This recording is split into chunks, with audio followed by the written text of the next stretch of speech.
wanted to introduce you guys Miss Melissa Petty. She's going to be doing our self-care training today. She is with Body Mindfully Healthy, a wonderful counseling place that we have here in town. Some of you may have already met her. She also works with us and is our mental health provider for our children.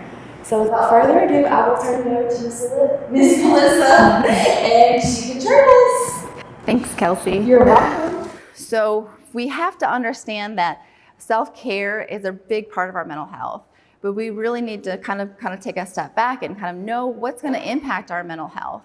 So one of the biggest things that we all have in all of our lives is stress.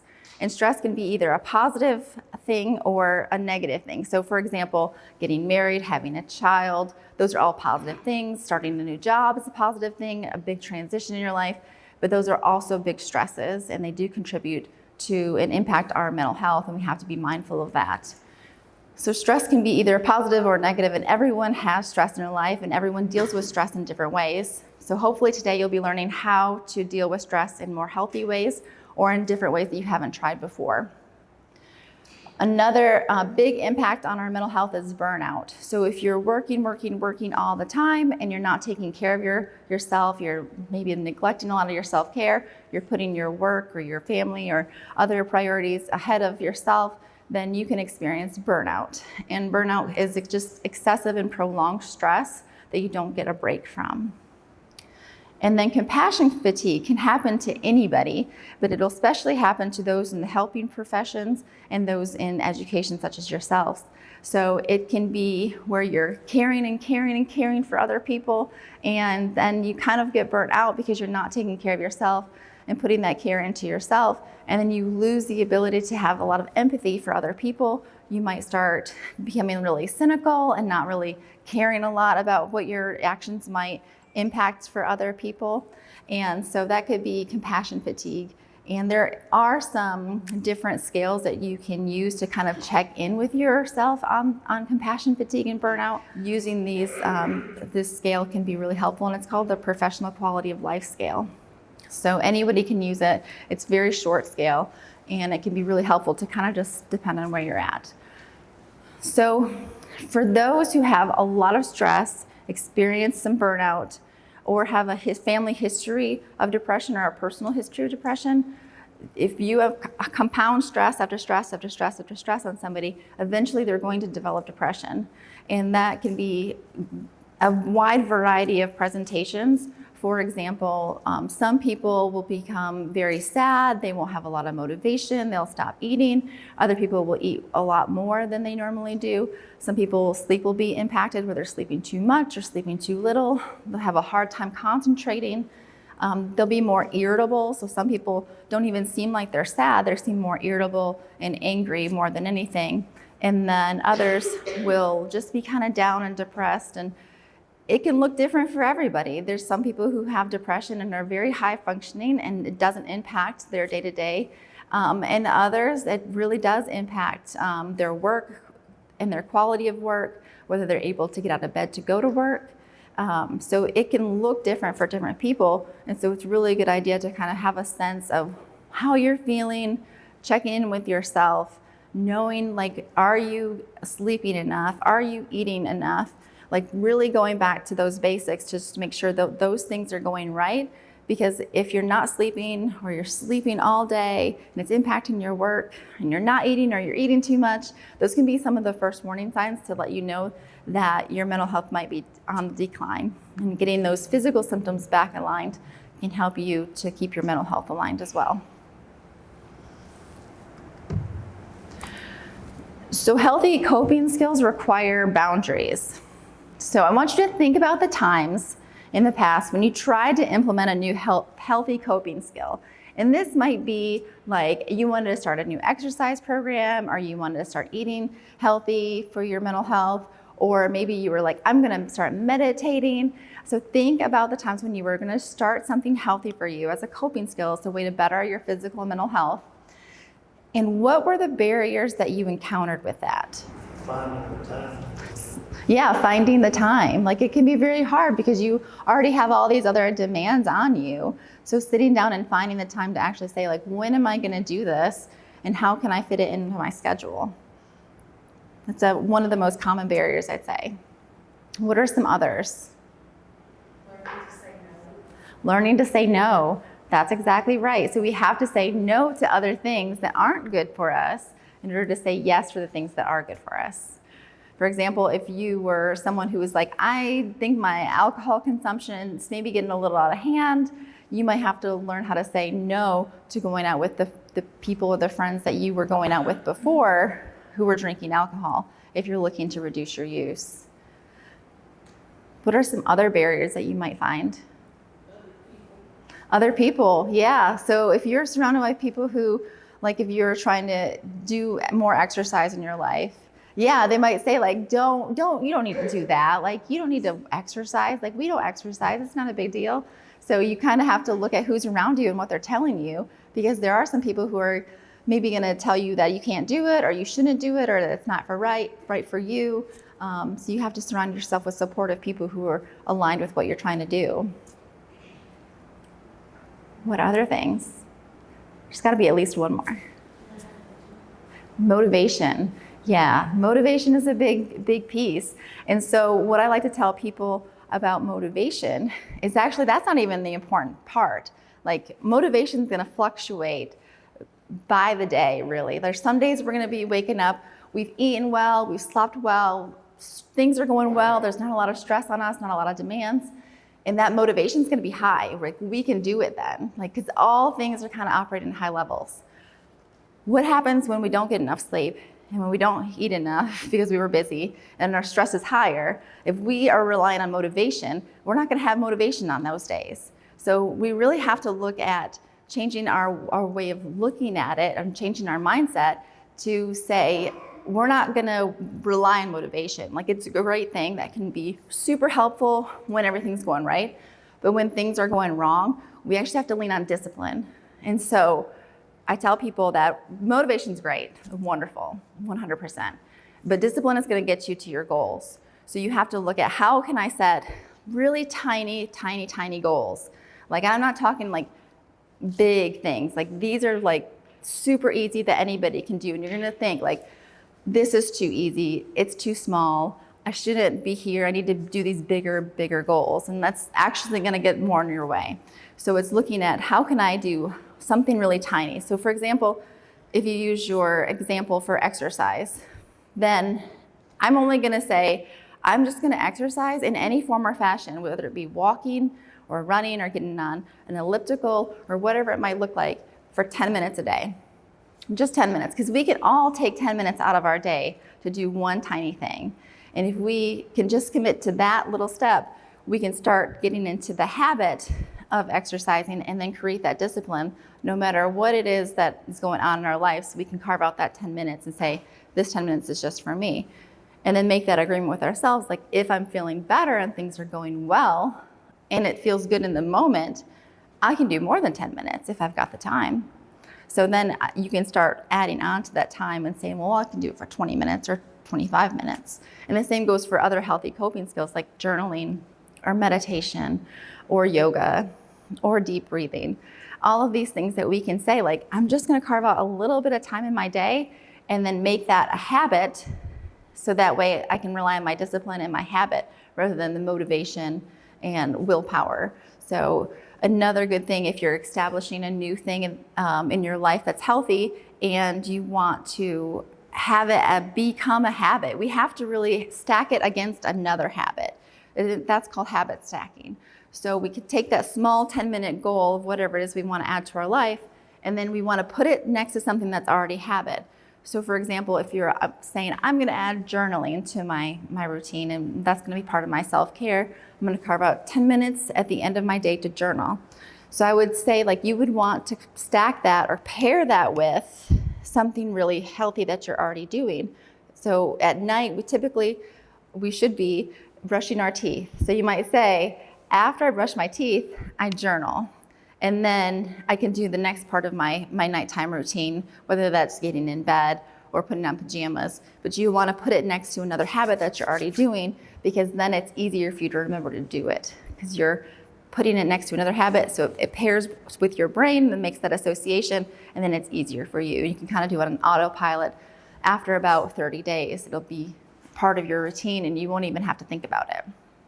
So that's how we can make little tiny changes and get around those barriers, because that's what we have to do. We kind of have to know what the barriers are going to be so that way we can outsmart them. So we're not going to rely on motivation. We're going to carve out our time. We're going to say no to the other things.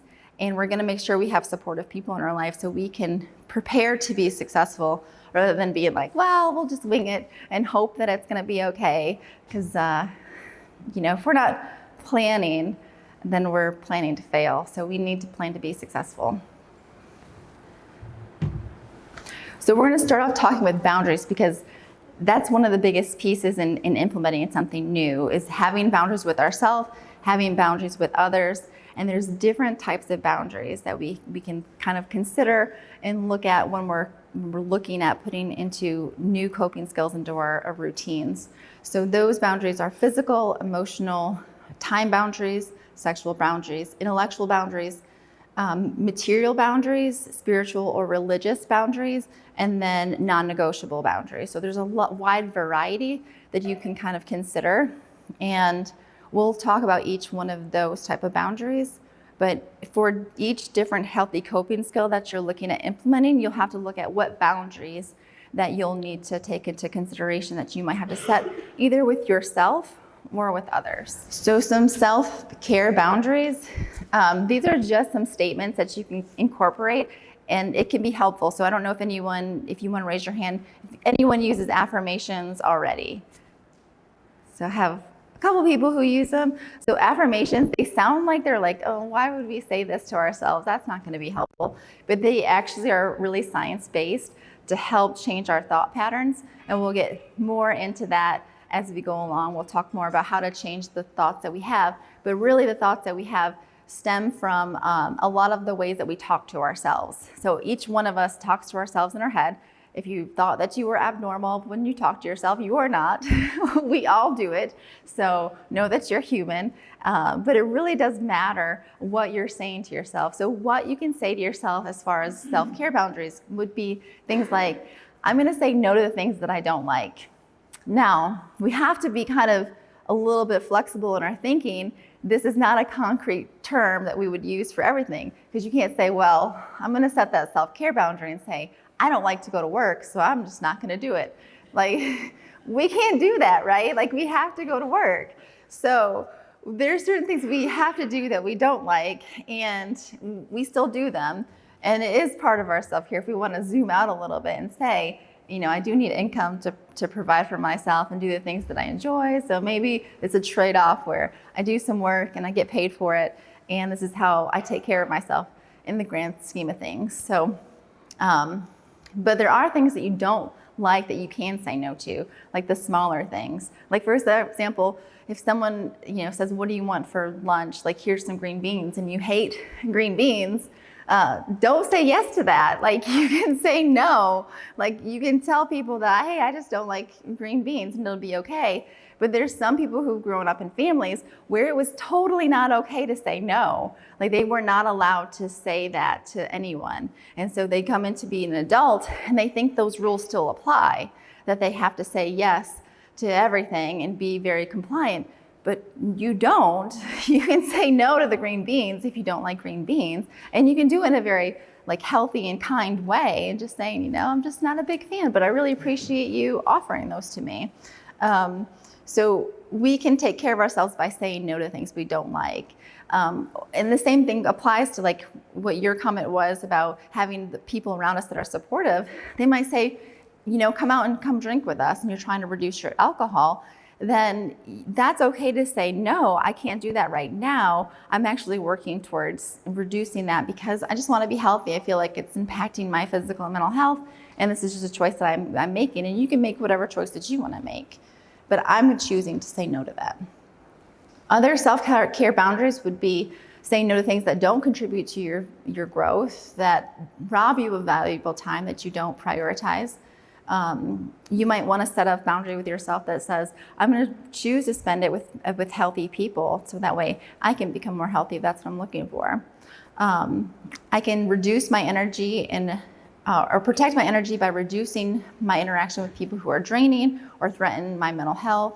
I can practice self-talk that's in a positive and more healthy and helpful way. That is a boundary that you'd be setting with yourself in those moments, because no one else can tell you what to think and how to talk to yourself. That's your responsibility. And so you'll have to look at how you're going to set a boundary with yourself that says, hey, we don't talk like that to ourselves anymore. Now, you're not going to be perfect at it because you're still human, and you've had a whole lifetime of experiences that have told you a lot of different things about yourself. And so it's going to take a lot of practice to be able to have that compassion and that patience with yourself and talk to yourself in a more helpful way. Another self-care boundary would be, I'm going to allow myself to feel and not judge my emotions. So a lot of us have grown up thinking that it was bad or not good to be angry or to be sad, but actually those emotions that we're feeling are just information about what's going on around us. And if you can say like, okay, this situation is making me angry, a lot of times the anger is coming from a place of your boundaries being violated in some way, or a boundary needing to be set with somebody that says like, this isn't really okay with me, or this isn't the way that I would like to be treated, and this is why I'm feeling angry. So the anger is there to tell us that we need to set a boundary or remove ourselves from a situation or change the situation in some way. So that's one of the things that we can learn to practice. If we can even practice it with the children that you work with or the children in your lives, is that emotions are okay. It's how we process them and we can feel them, and that's how they're giving us a lot of information. How we act with those emotions is our responsibility, and how we decide to respond to those emotions is our responsibility. So we can't control our feelings that might pop up a lot of times. However, we can learn how to manage them and tolerate them and make choices and be responsive to them rather than reactive to them. Another self-care boundary would be, I forgive myself when I make a mistake. Again, I hate to break it to you all, but you're all human and you're going to make a mistake, and it's inevitable. I make mistakes. Everyone in this room makes mistakes, and that is completely human of us. So we can get stuck on the mistakes that we've made and just dog ourselves and dog ourselves and dog ourselves. And we're gonna find that's not gonna be helpful. Like, it's not going to make us do better to treat ourselves really unkind. So one of the things that I really practice and really try to get other people to practice when I'm working with people in therapy is the concept called self-forgiveness. So it's acknowledging that, yes, I'm going to make mistakes, and I'm going to work towards forgiving myself, because ultimately every single day we're a different version of ourselves. Every single day we're getting new experiences, and the experiences that you have today in this moment are not the same experiences that you had 10 years ago. Like, you were a different person than you were 10 years ago because of your experiences. So we have to learn how to forgive ourselves for the past mistakes, or even mistakes that we're making as we go along, because they're going to happen. It's inevitable. We can try as hard as we can to be perfect, and it's just not going to work out. So we're really learning how to forgive ourselves and to give ourselves that same compassion that we give to like our best friends or our family members or our loved ones, and in those moments can be helpful for our mental health. And it's a practice. It's not easy, especially if you've grown up in a family or had employers or other people in your life who have been very critical and have provided a lot of criticism for you for making a mistake. I think that's something that we have to kind of unlearn, and we can gently parent ourselves in those moments and coach ourselves in those moments to know that mistakes happen. I actually have a really good story. One time I was in a therapy session, and I thought like the therapy session that was happened before just didn't go well. It was kind of off. The person was like really like sleepy, not very alert. They like just weren't like in the mood to have therapy, but they still showed up. And I was like trying to get them to talk and being like so engaging and like friendly and everything. And, you know, they just weren't having it. Like, they were not in that place whatsoever. And so when they came back to the next session, I had thought about it, and I was just like, you know what, I kind of messed that up though. that was all on me. And I told him, like, I didn't meet you where you were at. Like, I should have been, you were really sleepy, you weren't really in the mood to talk. You know, we could have done some meditation or visualization exercises or grounding exercises where you didn't have to talk as much, but you could still get a benefit of the therapy session. And this was a teenager, like an older teenager. And this person looked at me after I said I was sorry and that I could have done things differently. And they were like, "You're the first adult who's ever apologized to me." And like, that was huge. I was like, how have you gone, 17 years and no one has said that they were sorry? Like, as an adult, like adults know everything. Like, no, like, I don't know if you all know this, but we're all just figuring it out as we go along. Like, right? We don't all know everything, and we're doing the best we can, and we're all still learning. So I think that's something that can be valuable for yourself, to take care of yourself, to know, like, if you didn't get an apology when you were younger, you deserved one, because I'm sure somebody made a mistake along the line and they should have apologized for what they did. But maybe they didn't. But you can also use that with kids that you work with or you have in your life to know, hey, like, when I make a mistake, it's good for me to model how to apologize, because they're going to have to know how to do it too, because they're going to make a mistake too. So even when you mess up as a parent, even when you mess up as a teacher or as a professional, like, know that it's okay to say, like, hey, I thought about this and I think this was a mistake, and I can go back and apologize, because you're teaching so much in that moment beyond just taking responsibility for your actions. You're teaching them how to actually apologize, that it's okay to apologize, that this is something that mature and emotionally mature adults do, is apologize and take responsibility for their actions, and then make an effort to do differently in the future. So you're teaching so much in that moment, and I hope that you do that for yourself and for others in your life. Another self-care boundary would be, I actively cultivate the best version of myself. And I'm going to put a little caveat on that. And the best version of myself will depend on how I'm doing that day. Because some days we are like feeling great. Like, we can conquer the world, we can do anything. And that best version of ourselves, like, she's amazing for me. Like, that's a wonderful person. Then there are other days when things are all going wrong and, like, I'm not feeling good. I didn't get enough sleep. I've got lots of stress in my life. Like, doing my best that day is just like trying to hold it together. And that's okay too. That's the best version of myself that day based on what's going on in my life. So we can try to be the best version of ourselves each and every day, and know that that version is going to change. Our best is going to be different each day. So we have to still be gentle with ourselves while also at the same time trying our best. And then another self-care boundary would just be, I'm going to turn off my phone when it's appropriate. Like, I think that we have so much pressure to be available 24/7 all the time for everybody. Facebook, Instagram, text messages, FaceTime, phone calls. Like, I'm sure you can add so many other things to that list. And we need downtime. We need a break to be like, I need to put this away because I just need to be with myself and my own thoughts. And I don't really know if I have the emotional capacity to deal with other people's emotions or their problems sometimes. So sometimes we have to set that boundary to say, like, where is my emotional capacity at? Do I have enough space to help or to respond to this person? And the answer might be no in that moment. We might have to set a reminder for ourselves to go back to it when we are feeling like we have more emotional capacity to allow that in our lives. Same with social media. You might have to decide to take a social media break at times, and that's okay too.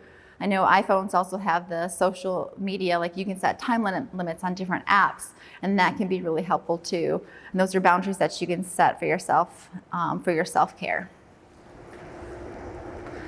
Other boundaries would be, I sleep when I'm tired, I mind my business. So that's a hard one if you've grown up in a culture where gossip is the way of connecting with people. So gossip is super fun. However, how is it helping you to grow, and how is it helping you in that moment? So really knowing what's my business, what's my responsibility, what's not my business, what's other people's responsibility can be helpful, especially if you feel like you're taking on too much from other people. Just really limiting how much access people have to you can be really helpful at times. Another boundary would be I make tough decisions because they're healthy for me. So sometimes we'll really be tempted to do the things that we're trying to avoid. And we have to kind of go back to like our why. Like, why are we doing these healthier things? And it could be that, if my healthy activity would be, I'll keep going back to either exercise or alcohol. Let's use alcohol for this one. So let's say that I'm going to reduce my alcohol intake and I'm really having a bad day and I feel like a glass of wine or an alcoholic beverage would be like super helpful. I have to go back to my why. Like, why am I not drinking right now? And it might be that, actually I remember how I feel after that glass of wine, and it might have helped for a short period of time, but it doesn't actually last very long, and it doesn't really help me in any way, and it costs money. So I can kind of look at like, what's my why, what are my values, and go back to that. If it's exercise, like if I want to skip a workout, I might have to say like, how do I feel when I don't work out? Like, how is my emotional state? Do I feel better? Do I feel worse when I work out versus when I don't work out? And let me make that decision on that, rather than saying like, how do I feel right now? So you can use that kind of, how will you feel after you work out, or how will you feel if you don't work out, as motivation to then pursue your healthy goals. Another one would be, I create space for activities that bring me joy. I say yes to activities that interest me despite anxiety, because I think a lot of people let fear and anxiety get in the way of pursuing their goals or pursuing things that are healthy for them. They worry they're going to mess up. They're worried that it's not going to go well. They're worried that they might embarrass themselves. There's so many different things that we worry about on a day-to-day basis that we have to sometimes work through that anxiety, work through that fear, so that way we can do the healthy things that we want to do in our lives. I coach myself through awkward or difficult moments. I've already provided a good example when my little clicker wasn't working. Like, I coached myself, and you all got to see that. Like, I told myself everybody makes mistakes, and we're going to work through this, and I can be adaptable, and I can be flexible. So that's a good example of how you coach yourself through those hard moments or difficult or awkward things that happen, because that's life. And it wouldn't have been very helpful and a good role modeling of me if I would have dogged myself for that not working, because it's technology and that happens. So we have to set those boundaries with ourselves about what we're gonna say. And it also could be like, I don't call myself names. Like, I could have totally berated myself for that.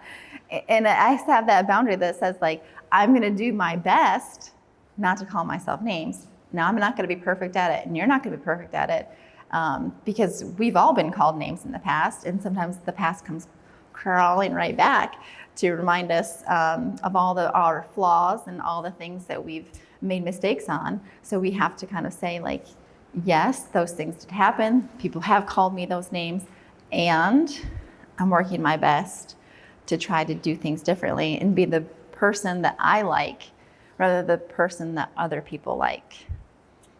Another thing would be like, I don't make mean comments about myself, either in my head or out loud in front of others. Like, there's sometimes when people will be talking to me and they are just being so mean to themselves. I've even had kids do it, and I'll have to interrupt them and say like, I'm sorry, but it sounds like you're being a bully to yourself. And like, we don't bully people here. Like, that's not what we're gonna do. And in fact, like, if it was somebody else talking to you like this, like, I would be really angry, and I'd probably want to say something to them. Like, I would want to intervene. Like, this isn't okay. So I'm not gonna let someone else do this to you. So why would I let you do this to you without intervening and stepping in and saying like, we don't talk to ourselves like this. So now that we have some boundaries and we know what that kind of looks like, how do we communicate those boundaries? So in order to communicate the boundaries, we need to know what areas need boundaries in our life, And then we need to be able to state those clearly and directly. I think a lot of times in this culture, we maybe have people in our lives, or maybe we do it ourselves, where we indirectly state our needs or indirectly ask for people for help. Instead of saying like, I need your help with this, this, and this, they might say like, oh, well, this is going on in my life and this is going on in my life. And that'd really be helpful if someone would help me with this. And they're kind of making their request in a roundabout way instead of just saying like, hey, can you help me with this? I'd really appreciate that. I'm struggling and this is something that you can definitely do to help me. Or they might say like, I hate it when people do X, Y, or Z, and then expect you to kind of pick up that maybe you were doing X, Y, or Z, instead of just saying like, hey, when you do this, it actually makes me feel a little uncomfortable, and I'd prefer if you didn't do that with or when you're around me. Another way that we have to kind of communicate our boundaries is we have to be consistent in upholding your boundaries, and we repeat your boundaries as necessary. So I always like to keep in mind that it takes people an average of 9 times of hearing something before it actually becomes part of their memory and it kind of sticks with them.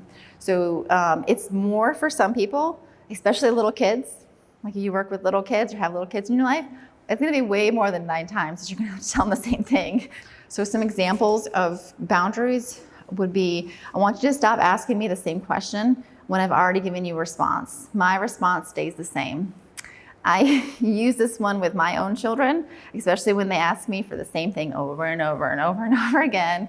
And I've already said no. I have to kind of set the boundary that says, you can keep asking and my response is not going to change. The answer is no.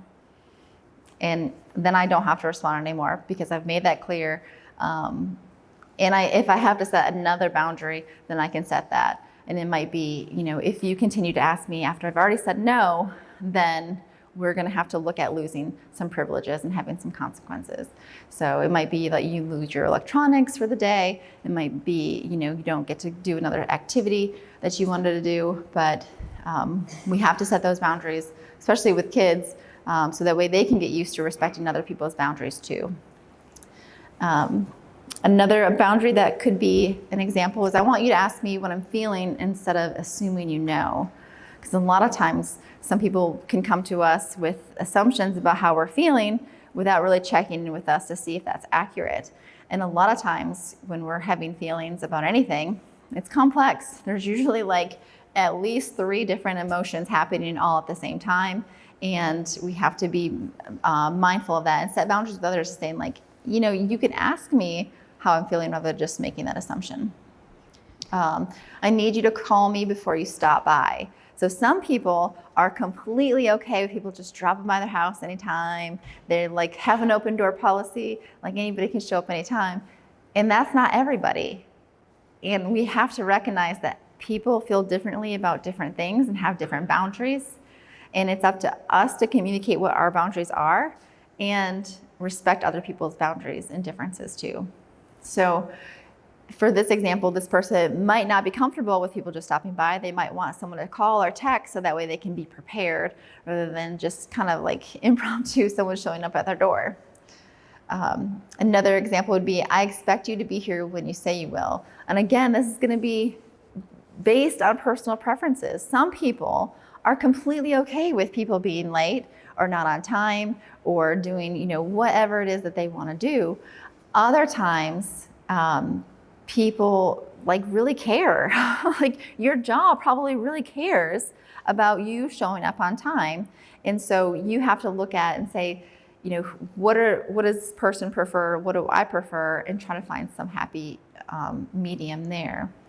And it might be with these boundaries that you have like 3 different options. Like if someone's not respecting your boundaries or it's causing conflict in relationships, you can accept it as it is and say, okay, they're just a late person. Like this is who they are, and I can accept them for who they are, and I can work through that on my own. Or you can work through setting boundaries to implement change and see if they are interested in changing or changing what they want to do. Or you might have to decide like, well, this isn't actually working. We're going to have to end this relationship, whether it be a work relationship where your job says, yeah, you're always late. We can't accept it and we can't change it. We've tried. So it looks like you're not going to work here anymore. So that's the third option. Or it could be a personal relationship. It could be any of these boundaries. You know, if you can't accept the way that it is and the person doesn't want to change, or you have someone who does want to change and they want to work on those boundaries with you, that's workable. Or, you know, you might decide they're not changing and I can't accept it, and that might mean the relationship changes to either less contact with that person or no contact at all. So boundaries have a huge impact on our relationships. But we also have to be aware of those boundaries if we are going to implement those. There's different types of self-care, so we can look at it with our body, mind, and emotions, and our nurturing ourself or our spiritual self. And these also play into our boundaries. So for example, when we're looking at nurturing our bodies and the different type of self-care exercises that we would be engaging in, then we can really consider what our physical boundaries are. Like physical boundaries could be like asking ourselves questions like, you know, who am I comfortable with touching me? Who am I not comfortable with touching me? Who do I accept hugs from? Who do I not accept hugs from? Because it's going to depend on your whole, your personal preferences. There are some people who love to give hugs to everybody, and that's so welcoming and loving and great.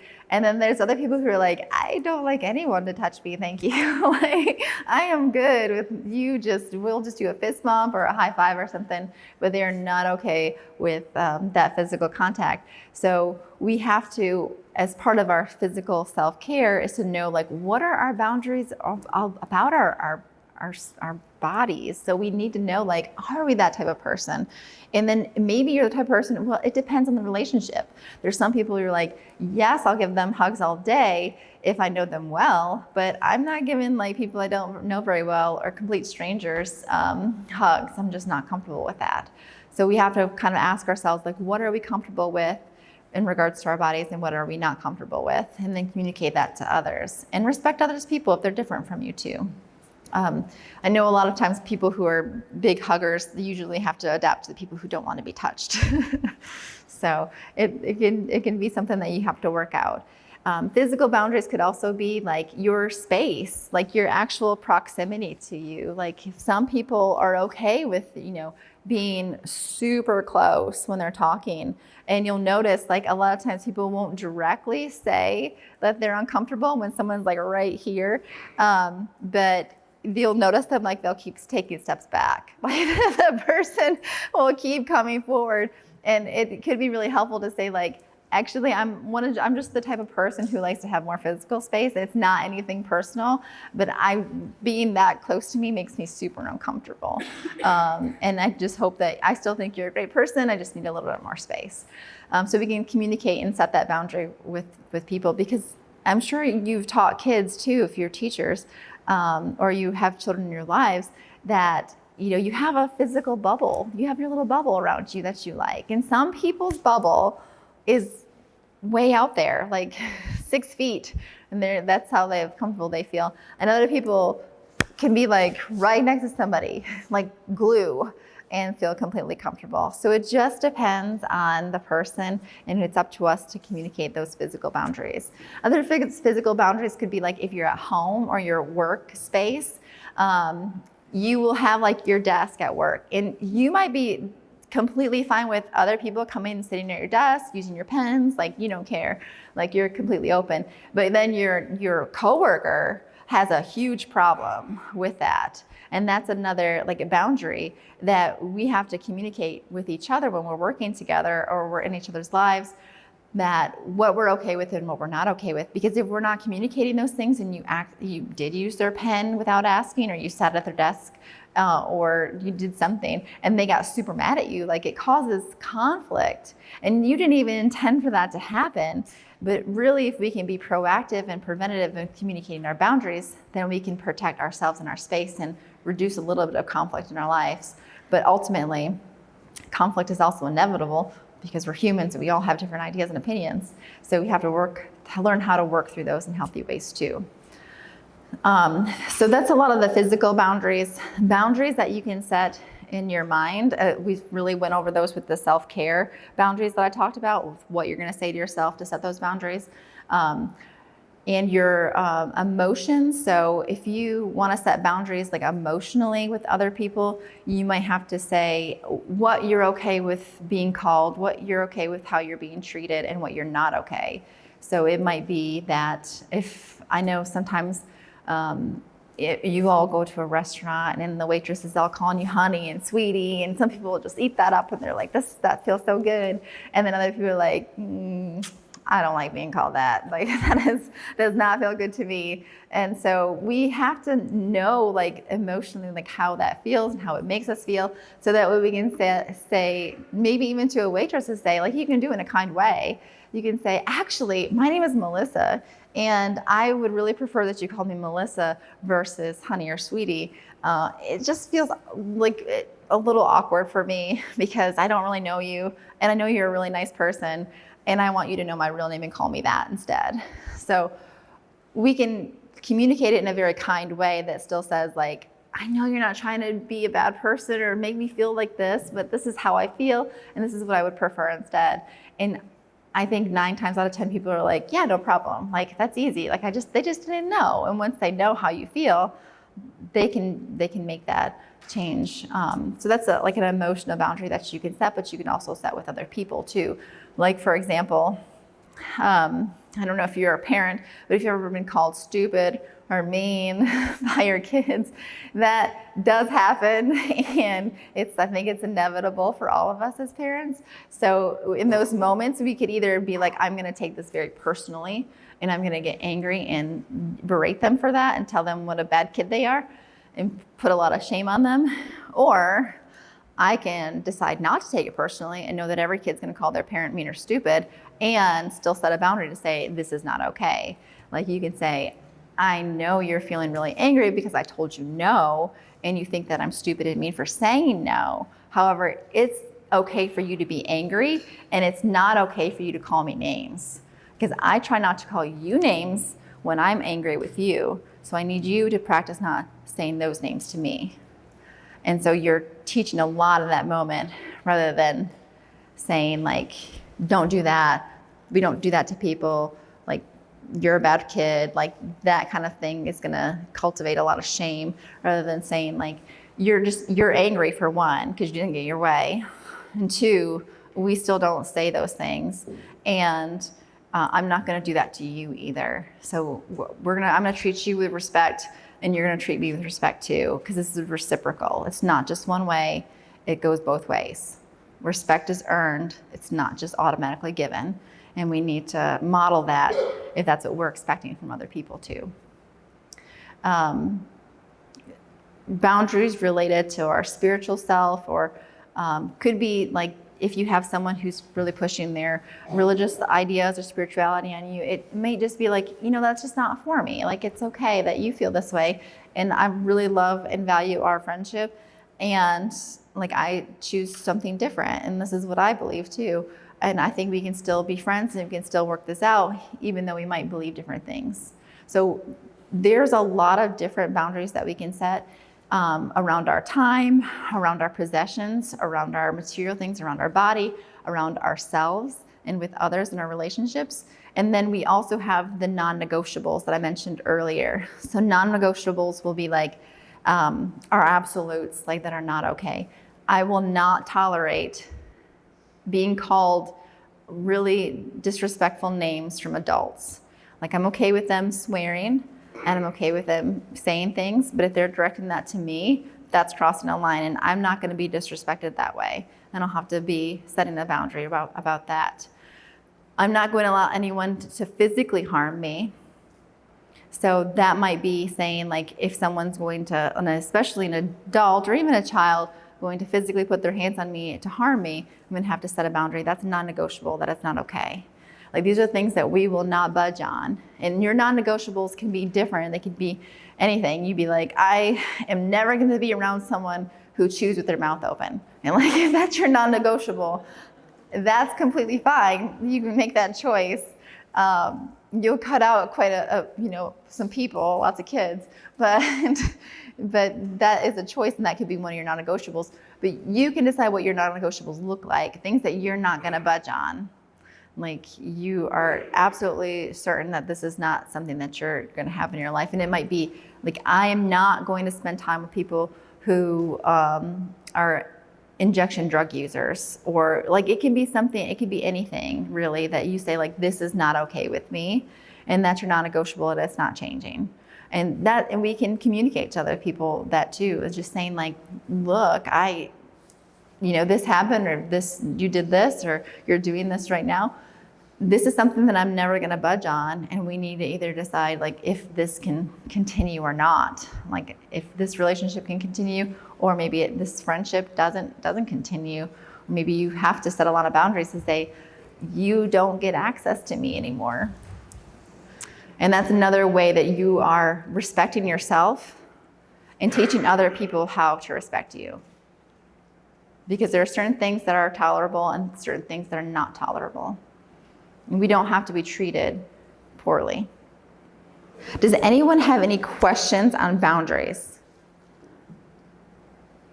Or even, like, if you were thinking of different the situations and scenarios, and you were like, actually, I have this situation, and I don't know how to say a boundary. Like, even like asking that kind of question is okay.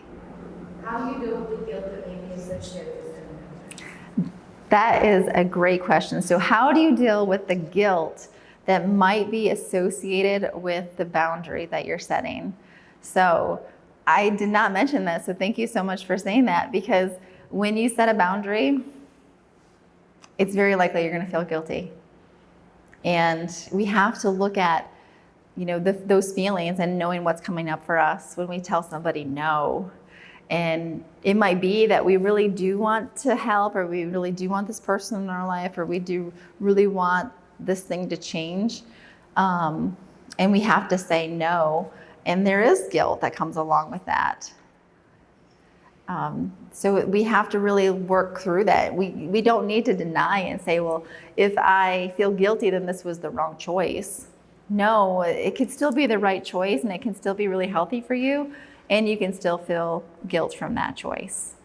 And that's hard. We have to really sit with that and ponder on that and work through that, to knowing, like, really that we made the right decision despite how hard it was and despite the guilt that we might have. Because everybody's values are different. And so I can't sit up here and being like, you should do this or you should do that, because I don't know your values. I don't know exactly what it is that you value most in your life. So if you're making your decisions based on your values, and you still might have guilt from those decisions, and that's okay. But at the end of the day, you can look back and say, I made this decision, it was really tough, I set this boundary, and I felt guilty about it, and I still aligned with my values. So this stuff is not easy. It's super complex, because we are all really actually very complex and complicated, and situations are complex and complicated. It's really, really helpful to have what's called mental flexibility.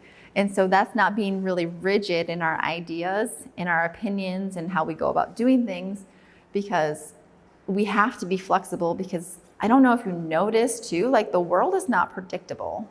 Like, and the only thing constant is change. And so if we're very rigid, and think that it can only be one certain way, like, we're going to be very frustrated in the long run, because that's not the world that we live in. We live in a world where there are multiple possibilities, there are multiple right answers, there are multiple wrong answers, and everyone's just like, good luck. And so it's hard.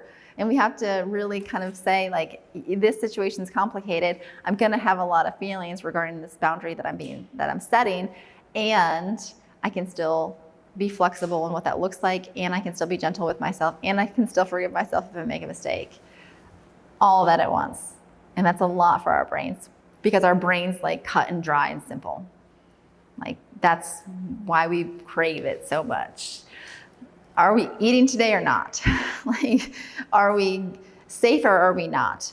Like, that is what our brain wants.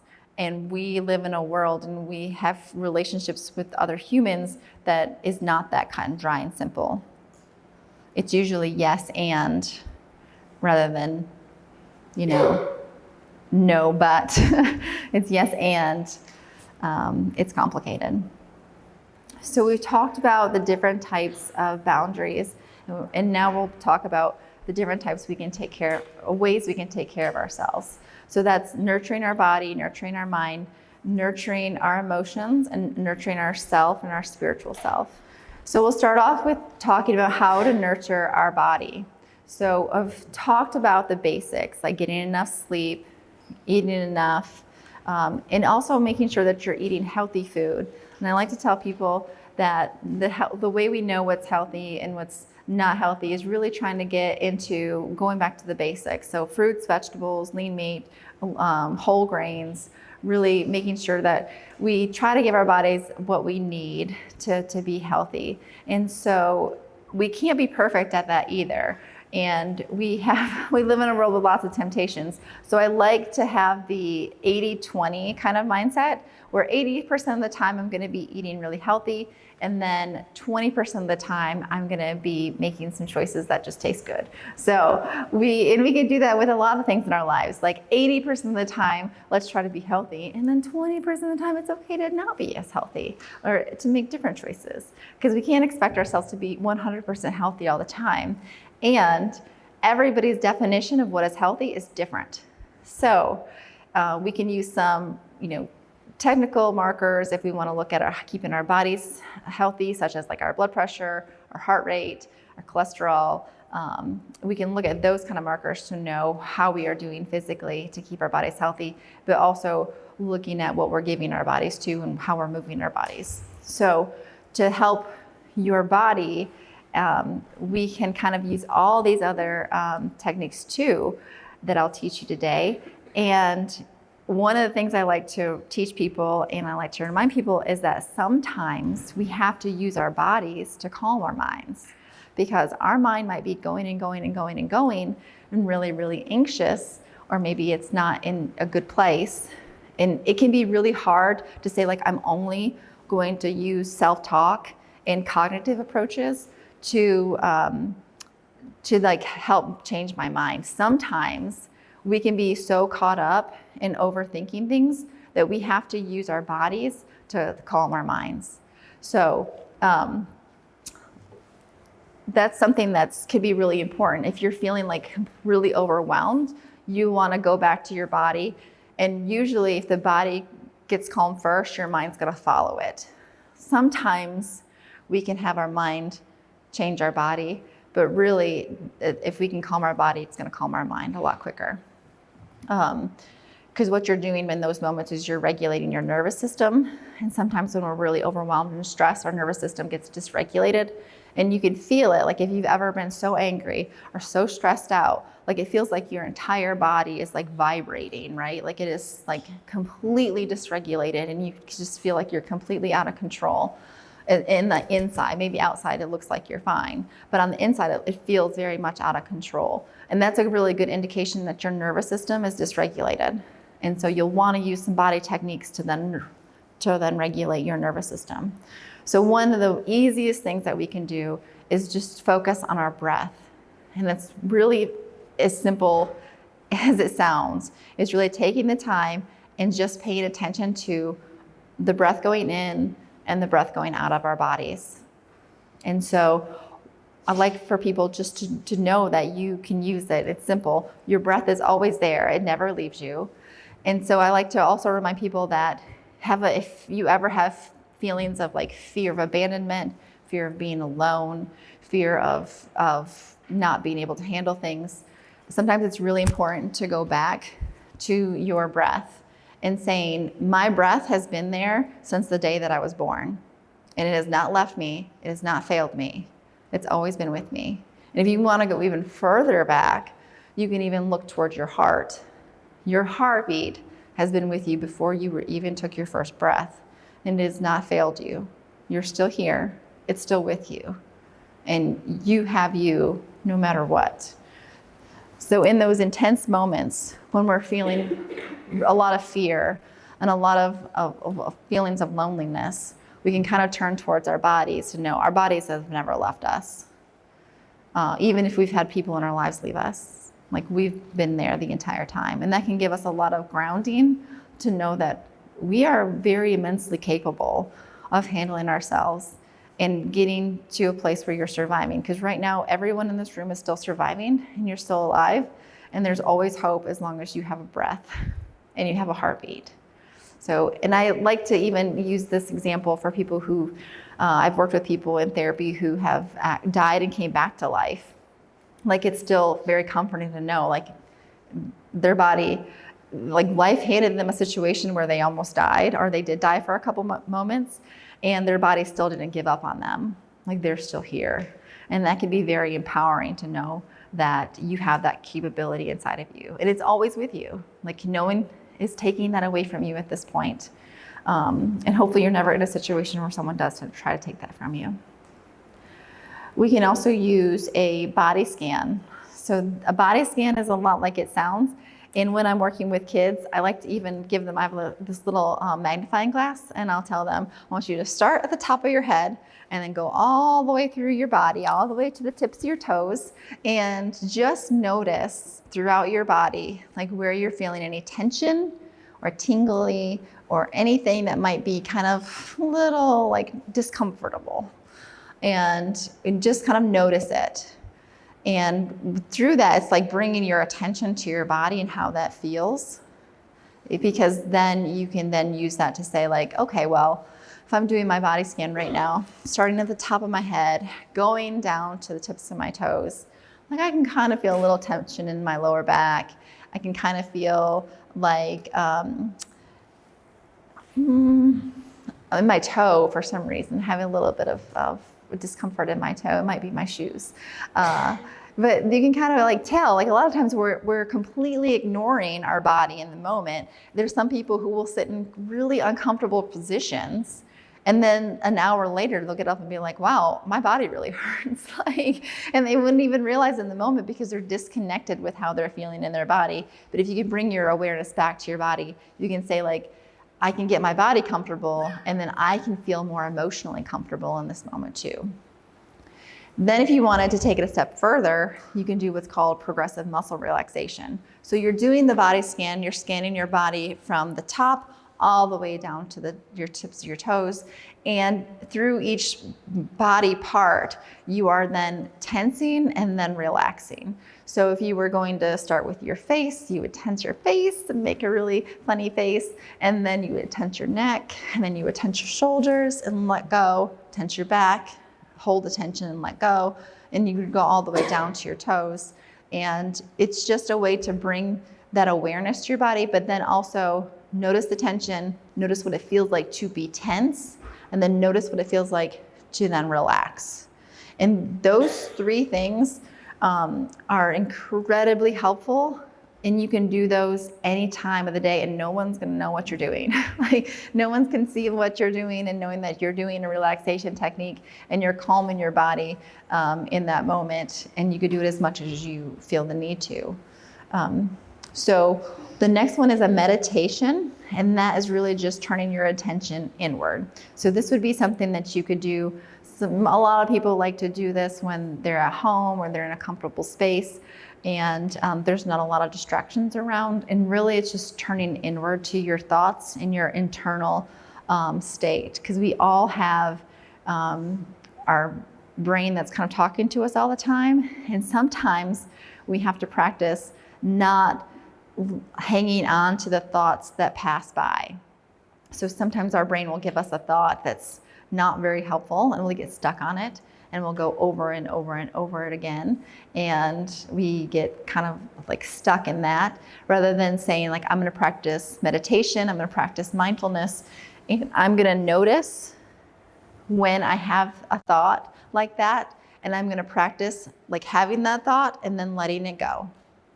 And sometimes when I have people that I'm teaching how to do meditation in a session, I will also like have them visualize having like a broom or anything that they can just kind of sweep that thought away. And you're using your imagination, you're using the visualization to then have more control over the thoughts in your brain, letting them go, even if they come automatically, because our thoughts do a lot of times happen automatically. And we can practice just noticing and letting go. So the meditation really helps us to become more aware of the things that might pass through our brain at times. And then we can practice through that meditation, sweeping it away, noticing it, and then letting it go and moving on. So we're going to do a mindfulness activity. We'll just do a mindfulness meditation right now. So I want you all to get comfortable in your seat. So like if your arms are crossed, consider just kind of like loosening them up, getting comfortable, uncrossing your legs, just trying to get into a really good space. Just try your best not to get in other people's spaces and be respectful of that. But if you feel comfortable, you can close your eyes. Now, it's okay if you don't feel comfortable and don't want to close your eyes. For some people, it's going to feel safe to close your eyes, and for some people, it's not going to feel safe to close their eyes. And either way is completely okay and valid. So get in a comfortable place. And all I want you to do right now is just take a deep breath in, and then exhale. And when you're breathing in, I want you to count to 4. So it's just going to be a very slow count. So it's going to be in for 4, 1, 2, 3, 4, and then let it go. 1, 2, 3, 4. And we're just going to keep that rhythm and pace of the count of 4. And just notice how it feels having the air come in. And then notice letting go of it and exhaling. And if you want to add a visualization, I want you to visualize breathing in peace and comfort, and exhaling stress and anxiety.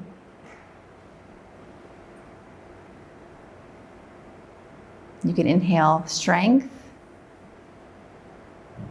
and exhale any doubt. And keep noticing how your body feels. If you have any thoughts that come in, just take that broom, sweep them away. So we're just taking this moment to let go of that anxiety and stress and just be in this moment.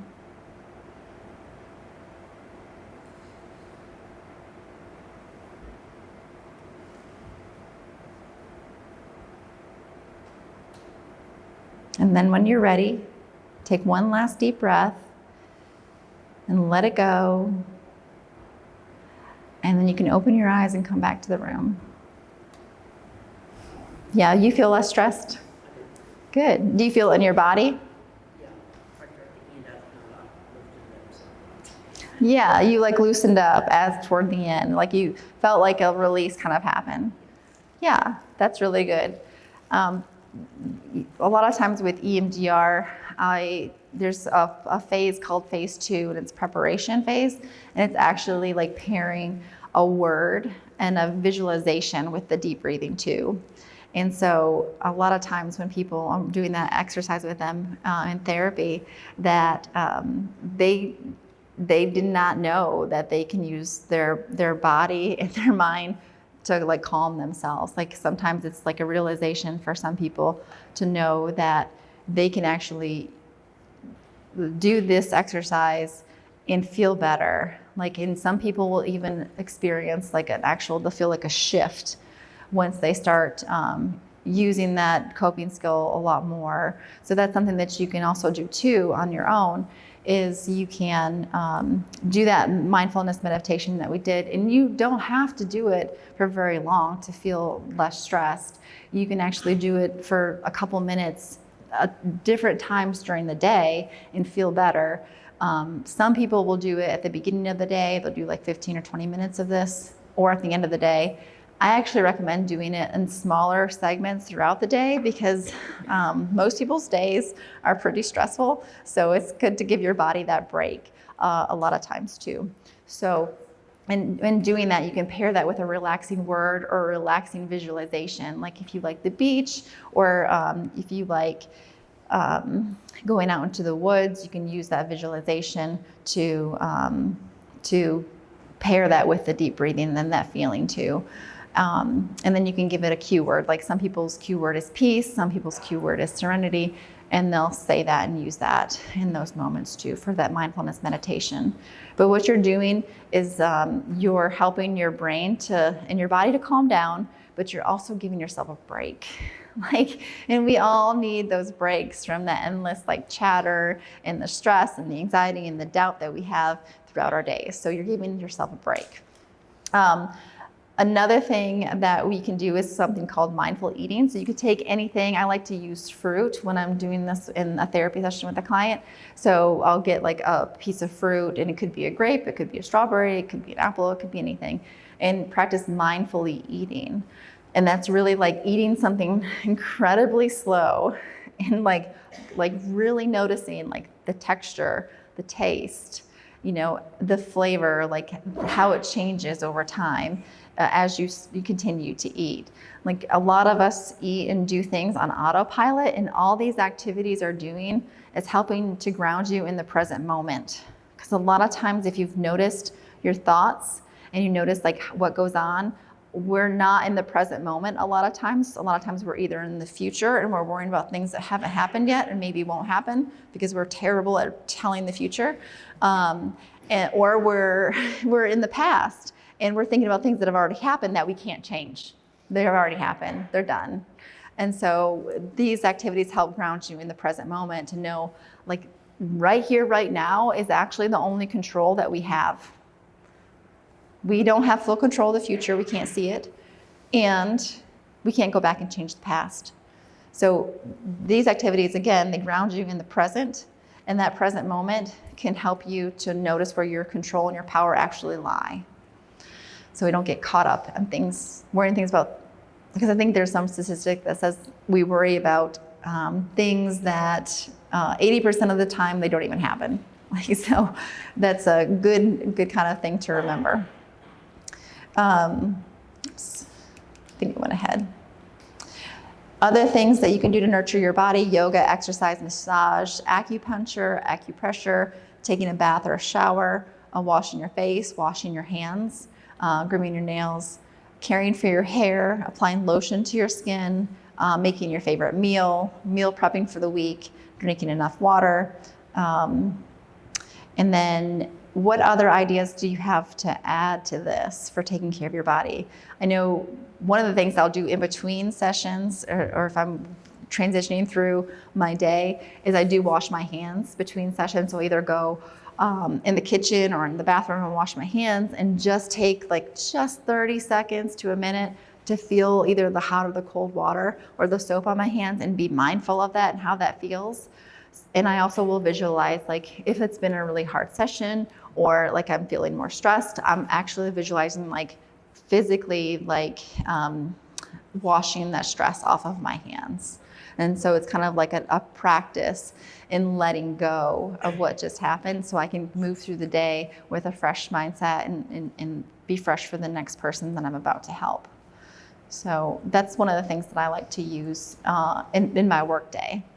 What are some other ideas that you guys have for nurturing your body and taking care of yourself? Wash your hands when you're stressed. Yeah. Yeah. They might not even be dirty. But still, I feel like something's not right.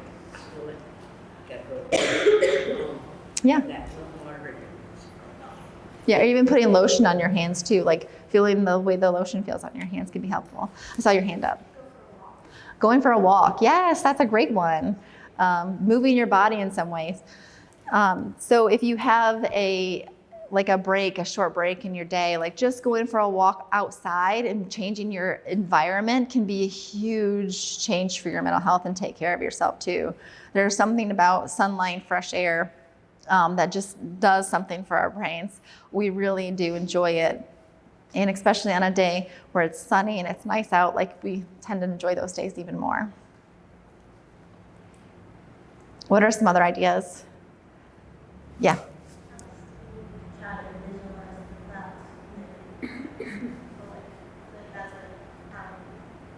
Yeah, that is an excellent to use visualization. So she will use her visualization of her anxiety or stress that she's having in her life as a thunderstorm, and just noticing that it's temporary and it's going to pass.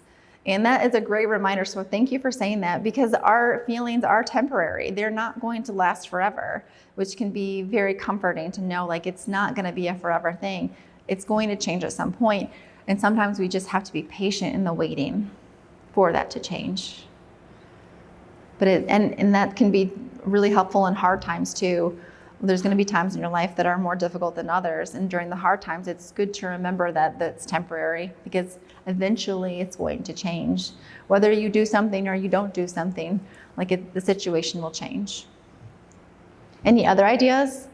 Having a shrink and signal goes up to the brain, they will need less blood flow. Mm-hmm. So if you have a high heart rate or anxiety, having like a hard exhale like that, it kind of puts pressure on your heart and forces it to slow down. Mm-hmm. That's exactly right. And that is that's a lot of the good science behind why it works. And there's actually therapies devoted to using your body and using your breath to change your physical state. So to lower your heart rate or lower your blood pressure. They'll have you do some of these activities. It's called or biofeedback. In biofeedback, you're basically practicing these things, and you're looking at your blood pressure, you're looking at your heart rate in order to show you that you are capable of changing those things that sometimes we didn't even know we were capable of changing. We didn't know we were capable of changing our heart rate or changing our blood pressure with taking some deep breaths and letting some things go. But we do have that ability, and it's nice to know that. So now we'll move on to nurturing the mind. So your brain is likely in the habit of just automatically having thoughts. And when you are having a negative thought, that happens because everyone has them at times. We have a whole list of core negative beliefs and negative thoughts that are typical for people to have over the course of their lives. It's good to notice what they're having, and we have to notice what they are first before we can start to work on those. So when we are looking at our thoughts, we're looking at the negative thought patterns that might come up, we're actually engaging what's called metacognition. So metacognition is the act of thinking about your thoughts. And so you're doing something that's kind of an advanced skill that a lot of kids develop over time. Sometimes they're not aware of them until preteen or teenage years. They're not really aware of what their thoughts are. They just kind of have them and they think that they're there. But some adults have to also practice and learn this skill too, is just thinking about your thoughts. And that's one of the first steps. So we have to first identify, what are the thoughts we're having? What are these negative thoughts? So this could be a journal activity that you do on a regular basis or a couple times to check in, but really asking yourself about your thoughts that you have. Does this thought contribute to my stress? Where did I learn this thought? Is this a logical thought, and is this thought true? So one example that people have a lot of times is a thought that I'm not good enough. And it can come in so many different forms. It can pop up in so many different ways. It's one of the negative core beliefs that we work a lot of in therapy, is the underlying belief of not being good enough, or unlovable or unlikable, or all the things that our negative thoughts tell us that aren't necessarily true. And so it's good to know that that's a common experience, that you're not alone if you have thoughts like that they might pop up. And it's also good to know that they're gonna pop up in various situations, and they're gonna pop up and look differently depending on the situation. It's not like you can just be oh, well, I now think that I'm good enough and I don't have to ever worry about that again. And it's well, you might think about it in this situation, but something new is gonna happen, and that belief is gonna pop right back up again, and we have to learn how to identify that and then work through that again. So it's not like it's a one and done thing. This type of work is a continual practice. So it's not like you can just do one meditation and be like, oh, I'm stress-free for life now.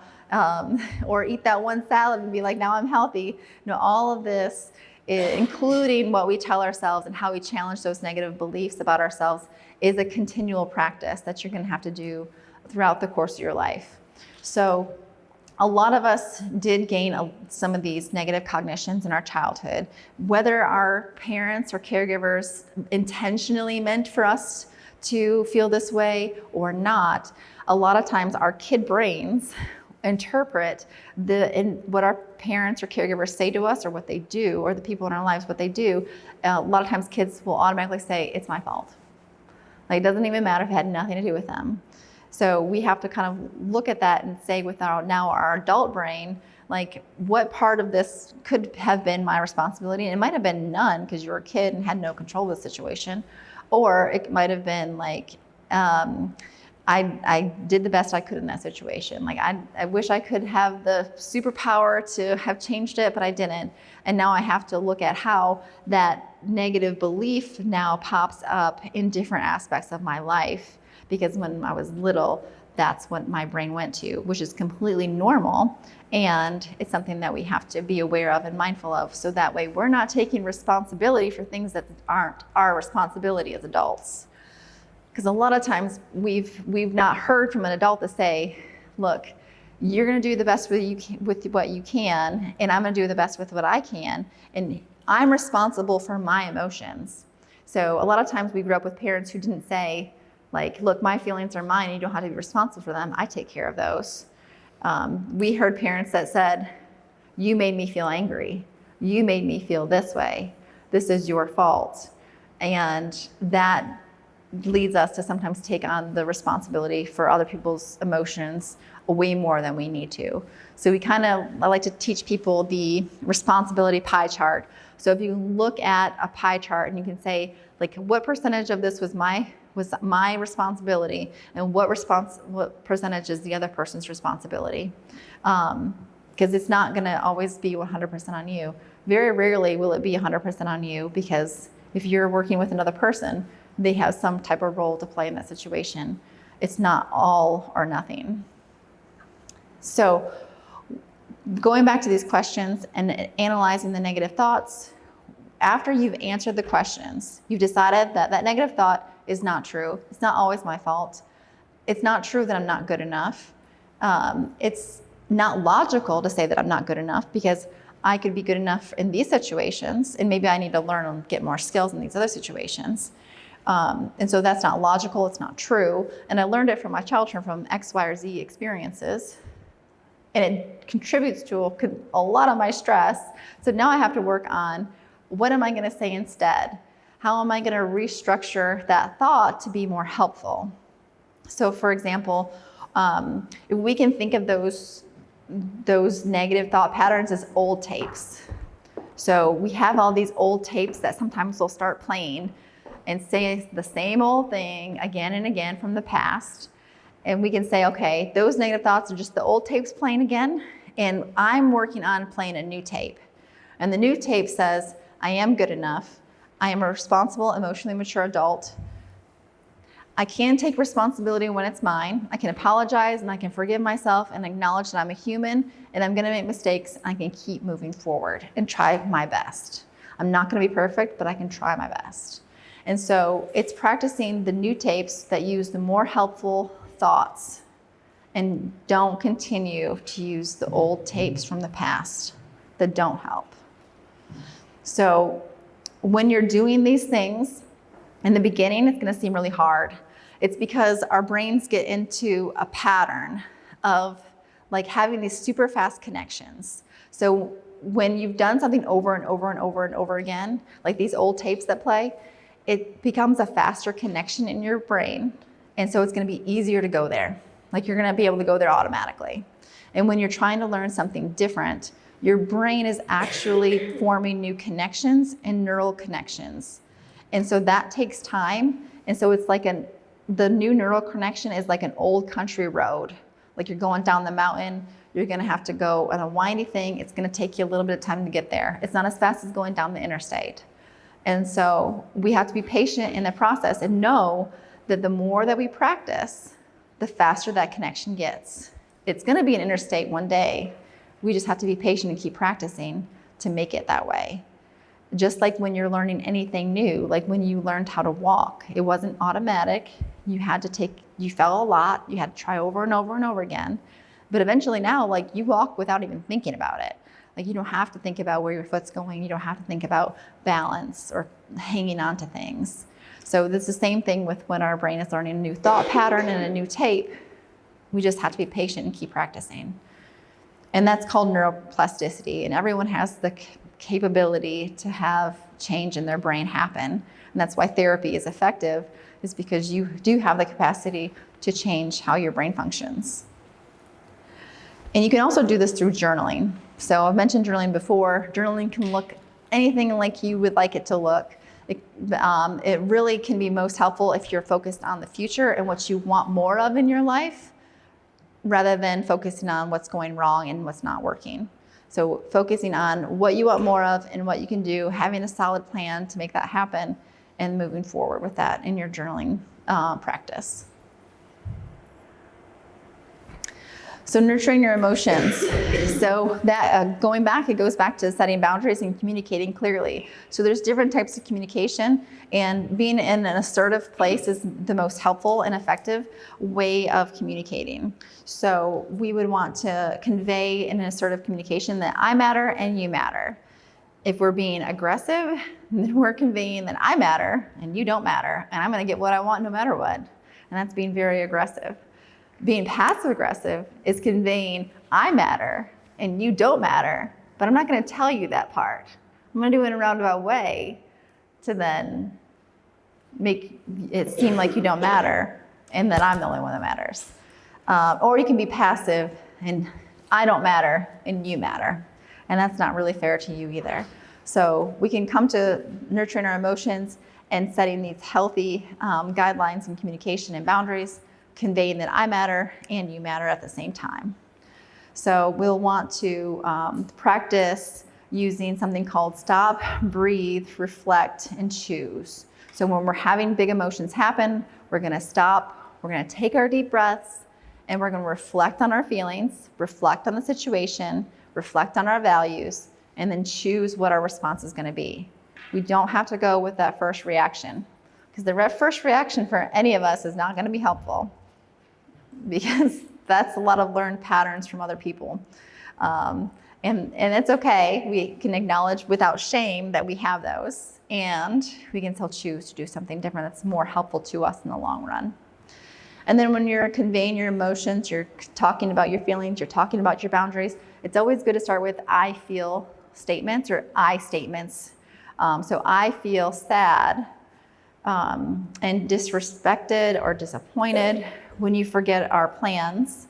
And I'd rather prefer that we work together on the solution for both of us, and it doesn't become an ongoing conflict. So it's really like saying, like, this is how I'm feeling, this is what I want to do moving forward, and I hope that you would join in on that. If we're going to start conversations with, well, you did this and you did that, the person's guard is coming automatically up. They're in defense mode, and they're not hearing a single word you said because they're angry now, and they think that you're accusing them. And so we have to kind of acknowledge that every time we're communicating, we're not talking to like the logical person first. That side of the brain, the logic, is on the left side of our brain. And our emotional self is the first person that everybody gets. And so when we're communicating with someone, we're talking to their emotional side first, letting them know that they matter, letting them know that we're on their side, and then we can get to the logic. Because if we jump ship on the emotions, we're not ever getting to the logic. It's not happening. And if you're being communicating in a way that's very blaming or using you statements, then you're going to be dealing a lot with the emotions, and you're not actually going to be in the logic and the problem-solving mode. And the same goes with kids too. Kids are exactly the same. They might take a little bit more time to calm down and address that emotional side, and then they eventually can get to the logic and learn. But we have to remember that we are modeling and we are teaching constantly to kids, and they are soaking every single thing up. So we have to be mindful about what we're teaching and what we're showing them, that how adults act.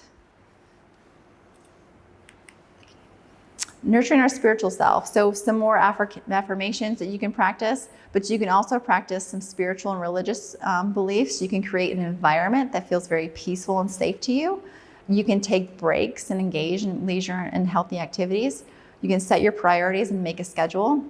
You can seek support from friends and families. And you can really just make any environment peaceful that you want. You could carve out like a space at work, you can carve out your car, you can carve out your home, but there's different places that you can make a peaceful space for you. For you, it's gonna look differently from others. Some people like a very neat and tidy space, and other people are very comfortable in a chaotic and messy space, and everybody is different. So we have to know like what type of space we prefer, what brings us comfort. And we have to know ourselves very intimately in order to provide those things for ourselves. What other affirmations or ideas for affirmations do you have for self-care that you can kind of remind yourself, or even regarding spirit or yourself or any of those things? Regarding neuroplasticity, I like to think of it as brainwashing, because our brains are like a sponge, and we're all X amount of years old, so when we go around, we're exposed to a lot, and we don't know that. So I call it brainwashing. And in the morning, when I'm getting ready, I just put on the affirmations, or like a thing on YouTube that's telling me good things, and then when they like process into your brain, you're easier to remember them. And it's washing out these old thought patterns and new thoughts. So that's what I do. No, I like that. That's a really good thing. Like and when you say like brainwashing and thinking about neuroplasticity, you're thinking like you're literally washing your brain of the negative and the negative experiences and the negative energy that maybe you absorb through the day like a sponge. Yeah, even if they're artificial, even if they're from YouTube, you can't think of your own, they're still good. They still apply. You'll find things that do apply. Yeah. So you're replacing them with the things that you want to carry with you throughout the day, instead of just automatically accepting maybe what your brain told you at the beginning. I like that. That's a great idea. You could even incorporate that, like if you were taking a shower in the morning, like even using like the shampoo and saying like, okay, this is all the negative stuff that's kind of chaotic in my hair, on my head, or on my body, and then you're using the water to wash it away and letting go. And so that way, when you're getting ready, you can be practicing your affirmations and then setting the day in a good space. I like that a lot. But I did want to also mention, before we get to the Q&A, is that we really need to be aware when we need extra support. So some of these things can apply at different times. So you might need extra support if you're noticing difficulty in your ability to perform your daily task. So if you're not able to get the things done that you normally get done, that might be a time to get some more support in your life. You might notice that your relationships are deteriorating or declining or becoming more strained, and that would be another good time to get support. If you notice that your coping skills that you used in the past aren't working as well anymore, that might be a good time to get extra support. Or you just want extra support. Sometimes we're in a place where like things are going well. I'm noticing some of the stuff from childhood coming up, or I'm noticing this kind of pattern in my life, and I want to get some extra support and work on this before it becomes a problem. And I want to be like proactive in this, then that could be a good enough reason to get extra support. Like we don't need to have a problem in order to get more support. We can be proactive and preventative to maintain our mental health, because everyone in this room has mental health, whether you want to admit it or not. We all do, just like our physical health. It's just that there's been so much stigma about mental health throughout history that we've not been taught how to pay attention to it. And I think we're getting to a better place, and I think you guys know this with all the social emotional learning and curriculum that's kind of being incorporated in the PBIS, the positive behavior systems that are put in place, that this is becoming more recognized as an important thing that we need to pay attention to. So there's different places to get extra support. You can go to therapy. If you have employer-based insurance, you can call your insurance company and ask about an employer assistance program or an EAP. And typically insurance companies will provide 1 to 4 free therapy sessions with an EAP provider and network. And so you don't pay anything for those sessions. You don't have a copay. And then once you use the free sessions, then your copay or your coinsurance would then kick in. But everybody has some free counseling, typically with their employer-based insurances.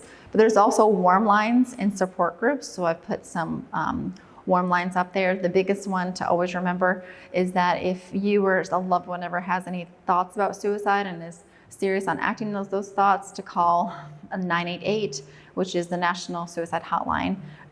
They previously had a longer telephone number, but now they've incorporated it nationwide that it's 988. That's good information to get out. So that way we can hopefully get more support in times of crisis. Because various things happen in our lives, and we can't control the things that happen to our lives, but we can control how much support we can implement, and then how much we reach out and use the skills that we have been taught or can be given. So thank you so much for all your time today. Thank you for all the work that you do in the community. I know you all are very hard workers, and you do an excellent job, especially when I've been in your classrooms and have done some observations. Those kids are precious. And I always enjoy visiting the classrooms when I can. I know even the behind the scenes people who do more the paperwork and take phone calls and do administrative tasks still have a lot of stress, because you know how big of a need there is in this community. And it's kind of like all hands on deck, and you're part of that. So please use this training, use this information to take care of yourselves, because we need everybody.